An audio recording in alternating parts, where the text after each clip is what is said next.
பிரியமானவர்களே, இயேசு கிறிஸ்துவின் நாமத்தில் உங்களை வாழ்த்துகிறேன். எப்படி ஏசாயா 54:15 ஆண்டவர் சொல்லுகிறார், எவர்கள் உனக்கு விரோதமாய் கூடுகிறார்களோ அவர்கள் உன் பட்சத்தில் வருவார்கள்.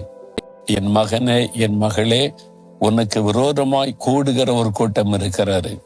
அவங்க வீட்டுக்குள்ள இருக்கலாம், நீ வேலை செய்கிற இடத்துல, நீ பிசினஸ் செய்யற இடத்துல, வசிக்கிற இடத்துல, ஏன் உங்க சபைக்குள்ள கூட இருக்கலாம். உங்களுக்கு விரோதமாய் கூடுகிற ஒரு கூட்டம் கூடி கூடி பேசுறாங்க, பிளான் பண்றாங்க, உங்களை முடக்கணும், உங்களை அழிக்கணும், உங்களை இல்லாமல் பண்ணணும் என்று சொல்லி பல விதத்தில் போராடுறாங்க. அந்த சில பொல்லாத பொறாமை கொண்ட மக்களுடைய கூட்டத்தை பார்க்கும்போது நீங்க பயந்து கொண்டு இருக்கலாம். ஆண்டவர் சொல்றாரு, எவர்கள் உனக்கு விரோதமாய் கூடுகிறார்களோ அவர்கள் உன் பட்சத்தில் வருவாங்க. அவங்க அழிஞ்சு போவாங்க, இல்லாம போயிடுவாங்கன்னு சொல்லல.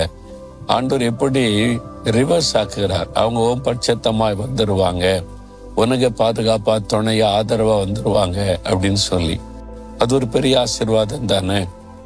எவர்கள் உனக்கு விரோதமாய் கூடுகிறார்களோ அவர்கள் உன் பட்சத்தில் வருவாங்க, உனக்கு துணையா நிற்பாங்க, உனக்கு ஆதரவா இருப்பாங்க, உனக்கு உதவியா இருப்பாங்க. அப்படியா, உண்மையாவா நினைக்கிறீங்களா? இந்த வாக்குத்தத்தத்தை நிறைவேறும். ஆண்டவர் சொல்றாரு, என் மகனே, என் மகளே, பயப்படாத.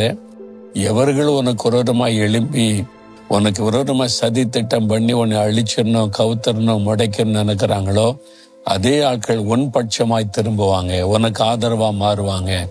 அது கர்த்தராலே ஆகும். ஆண்டவர் செய்வார், இன்றைக்கே செய்வார், உங்களுக்கே செய்வார். விசுவாசிக்கிறீங்களா? ஏன்னா கல்வாரி சிலுவையில நமக்கு உயிரையே கொடுத்த ஆண்டவர் நம்முடைய சத்துருக்களை நமக்கு சிநேகிதர்களாய் மாற்றி தந்து விடுவார். உங்க வாழ்க்கையில அது நடக்கும். விசுவாசிங்க. அப்படியே